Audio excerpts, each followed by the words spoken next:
Hey guys, what's up? It's TenneyBox here. Welcome to my full analysis slash review of The Open House. It is a Netflix original. I do have a lot to say about this movie, but I do want to point out that this movie is not good. It is easily the worst movie that I have seen in the past year, and I mean, not just counting 2018, I also mean 2017 as well. And I'm going to be going into full detail about why I wrote 3 pages of notes. This video isn't going to be extremely scripted down. In fact, it's just going to be more of me talking about these scenes and in more of like a humanistic way and just more realistic, because I do want to kind of do that with this review, because I felt like it would be a little bit easier than breaking out every single scene. I'd rather just kind of like, don't get me wrong, it's gonna be professional and like edited and stuff, but I'm just gonna use stuff like notes instead of just a full-on script. So you've been warned. Here is my review of The Open House, a Netflix original starring Clay Jensen. Wait, what's his name? Okay, so his name is David Manette or Manet. I apologize if I mispronounced that. This is really nothing to do with the actors in the movie. I honestly think that they did pretty decent performances. I mean, there weren't like any astounding performances out of them. But I think the main thing that we're working with here, and the main thing we'll be criticizing here, is the writing. And if I do say a character, if I'm talking about a character being stupid, or if I'm talking about the plot being stupid, don't think I'm like personally attacking the actors or anything like that. I do have a lot of respect for the actors and stuff, and I really enjoyed 13 Reasons Why. But yeah, just so you know, this is more of a criticism on the writing and obviously the way it was filmed rather than on the acting. But don't worry, I will talk about the acting a little bit in the review later. So yeah, here we go, guys. So since I'm going to be talking about each of the scenes, or most of the scenes for that matter, I'm going to be doing this chronologically. So if I do say something out of order, I apologize, but most of this I'm pretty sure is in chronological order. So if you can watch the movie, if you want to follow along with me, it's not going to be like obviously the same length. It's going to be probably like 10-minute, 15-minute video. Not exactly sure yet, but we're going to start off by talking about the opening of the movie, which the first few minutes are okay, but that also leads me to the point where it's not okay, because the first few minutes of the movie try to develop this family, right? And 4 minutes, I think I counted, 4 minutes in, there was a car accident where the dad gets hit. And I just have to point out the terrible editing and fast cuts here that made it so hard to even see what was going on at first. Like, I understood what was happening because obviously, like, I saw the trailer a few weeks ago, and I was like, okay, obviously he's going to get killed off, and I saw that from the beginning. But the thing that frustrated me the most was that in this movie, it expected me to care about a character, but they never, in any circumstance, went to the call of duty or the call of action to actually make these characters. They were more of just props that interacted with the world. There wasn't ever any character development, and that could especially be said for the dad in the movie, which I do want to talk about him a little bit further on in the movie, but I'm going to move on to my next point now. So when they're on the way to move to the mountains, where the mother, I don't even remember her name, was like Monica or something. I couldn't remember because I don't remember the names other than the main character, whose his name is Logan. There's a lot of shots leading up to, it's more of like a still shot, but when they're going up to the mountains, there's like this really awkward angle. It's just like sitting in the middle of the car, or the back seat of the car, and it's just showing up front, obviously trying to have that suspenseful moment when something jumps out. And let's talk about this suspenseful moment.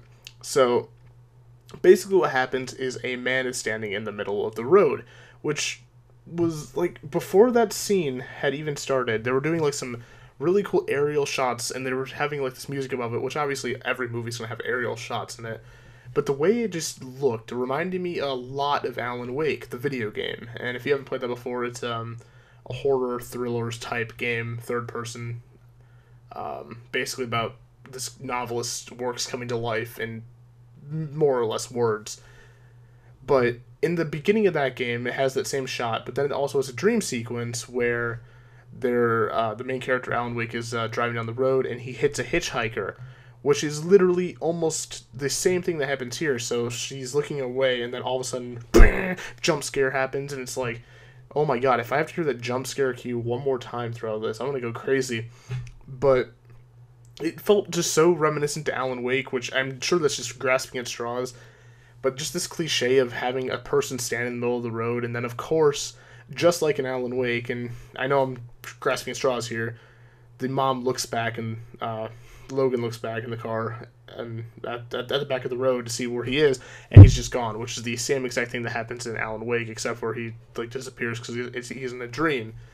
But the same kind of lead up to what's going to be horror stuff is kind of the same within the two. And even if it weren't copying Alan Wake, which I'm not saying it is, I'm just saying it's very similar, it was just shot in such a stupid and cheesy way that made me just be like, okay, if this is like one of the only jump scares, if it's like kind of this bad all the way through, then I don't think I'm going to be able to handle it. But if it's like this one time, then okay, I think I can handle it. And which one do you think it is? I'll tell you which one it is. So what happens directly after this is that the mom's nose starts bleeding, which she said it was because of high altitude or the change in altitude, which I googled, which is an actual thing. I didn't actually know that, so I learned something new every day. But it felt very convenient to like, oh hey, there's a lot of scary things happening. Let's have her nose start bleeding just conveniently. That's what it felt like to me. And then immediately after that, Logan starts going to a flashback, and this is about 8 minutes into the movie. That might not be right. I don't have the exact timestamp written down, but it is very close into the middle of the movie, or not in the middle of the movie, excuse me, at the beginning of the movie, because in the next few things I have about 16 minutes in, so it's not that close from the beginning of the movie, and we're already having a character having flashbacks to when another main character died, which is fine, like I said. But it isn't fine when they had nothing to develop the father from. As I said a few minutes ago in the review, if they just stick a random character in and have him die, why would I care if the other person just isn't okay with that death? Like, just a note to all filmmakers and writers and just people out there in this medium, always develop characters, no matter how little the role is.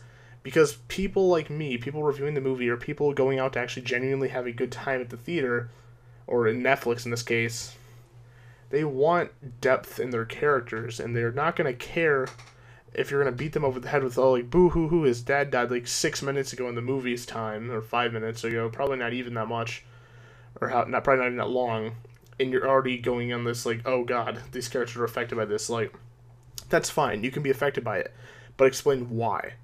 Have the dad do something at the beginning, like have like 10 minutes of setup of this family being a family, like actually develop it. It was like less than 2 minutes before like 3 minutes in, he was already getting hit by the car. So I just felt like that was super, it felt super fake. That's what I would describe this that scene as. So the next scene I decided to write about is when they first get to the house. It's about 16 minutes into the movie. I think it's Logan. I can't remember exactly, but either way, it might have been the mom. But this character walks into the dark basement with a flickering flashlight. Actually, now that I'm thinking about loud, it was Logan that went downstairs because his flashlight flickers and he decides to go downstairs. And obviously, it's just setting up this stupid jump scare.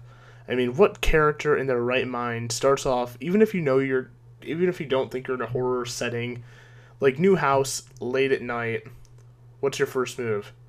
I know what my first move isn't. Going into the basement with a flashlight that seemed really, like, ominous and just flickering at first. Like, why do all horror movie flashlights have to flicker? That's just, like, a pet peeve of mine. But, I mean, it can be cool if used properly. But 16 minutes in with this, and they're already kind of jumping the shark with these conventions, and I'll go into those a lot more here in a few minutes. But basically what happens, he walks down the stairs, and he finds a hallway with a pile of debris. There's just a hallway that leads nowhere, which I wouldn't think that you'd be able to sell a house that just has random debris in the basement, but then again, I've never sold a house, nor have I tried to buy a house. So maybe you can sell real, just... I don't know. It's such like a weird thing, but I don't know if can you actually sell stuff if you have like a tunnel that's like has a bunch of debris at the end of it. I don't know. But then, of course, while walking upstairs, he has a broken foot. He breaks through the wooden staircase while stepping on it, which I don't know why they give out the first way. I guess it was just kind of there, and they also, of course, play the stupid horror jump scare effect. But yeah, it was really over the top with all the scares so far, and we're only 17 minutes into the movie when I was writing this. And then, of course, somebody starts knocking at the door in the middle of the night. And what I want to know is who the starts honking their horn outside of a new residence place in what presumably appears to be the middle of the night. Also, who the goes outside to see who the honking outside of your house late at night? Of course, things lead to a jump scare, which made me laugh out loud. Also, I laughed out loud when the woman supposedly has no idea who they are and just runs off crying hysterically. First of all, let's think about this logically. If I had thought if someone was staying in my house when they weren't supposed to be, you know what I would do? I would call the cops. I wouldn't go to the house in the middle of the night and cry hysterically at a supposed threat. Also, why the does a random open house visitor put his hand over the protagonist while he's sleeping? Who wrote this movie? If I woke up and somebody was placing their hands over my face, I would scream bloody murder and start swinging like a barbarian. Alright, I'm going to go off on a little bit of a tangent here, but who in their right mind would move up to a mountain after one of their parents or loved ones died? Look, I get it. I understand that there's some people out there that need to get away from people if something happens. But honestly, in my years and just like knowing for myself personally, I would rather be around those like that love me, like around my loved ones when something happens, right? But she goes to her sister's house to help sell it. Supposedly, what I think I understand is that that's what happened. But the weirdest part for me is that the sister's not even there, so she's like escaping, but she's alone. So I would rather be alone in my own house, and I understand. I think there's something. I think they mentioned something at the beginning of the movie where they don't have a lot of money. I think they had to sell the house they were in or something.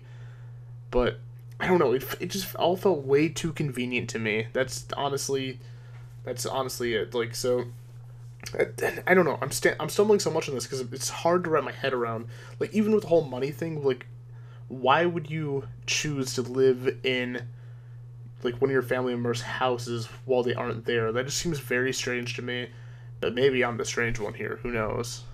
Another small thing I wanted to mention about this movie is the constant need to add a horror cue to tell you when you should be scared.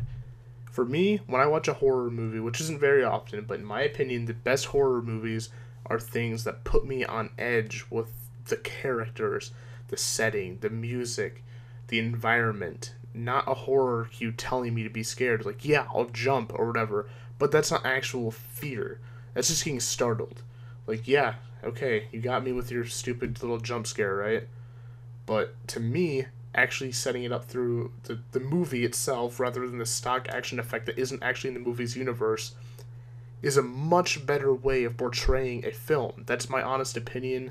You can disagree if you want, but that's just me. So another scene that I found to be amazingly stupid, the protagonist says something along the lines of how open houses are weird because the realtor never checks the house before everyone leaves for the night. I don't know how true this is, because like I said, I've never bought a house or tried to like sell one.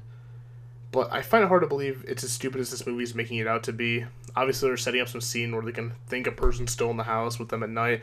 And also, why the did the son tell the mom she couldn't sleep because somebody's probably in the house?